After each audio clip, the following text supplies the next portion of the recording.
Hello and welcome to Tiny Treasures. Today Daniel Tiger and Bluey are visiting a pond. Look at all the cattails, and I'm sure there are lots of living creatures in this water. Let's have a close-up look and see if we can find anything. We've already spotted something moving on this dried piece of grass. Do you know what it is? Oops!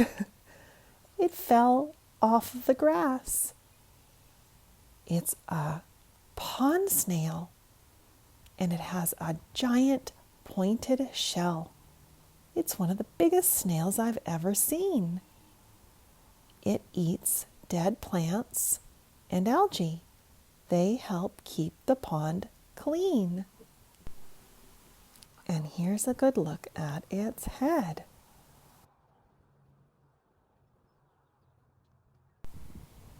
Starting to get a little bit breezy. Let's go for a walk around the pond and see what we can find. First, we spot a bat house. Bats play a very important role in nature. They eat hundreds of insects in 1 hour. In the daytime, they sleep, and they come out at night and fly around. Look, we found another home. I wonder what lives inside. Maybe some type of gopher or ground squirrel? Bluey found an anthill. There must be hundreds of ants underneath. There are also cool plants. This looks like a type of grass.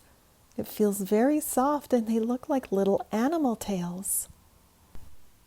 We love exploring nature, and we encourage you to do the same. You never know what you're going to find, and you get some exercise too.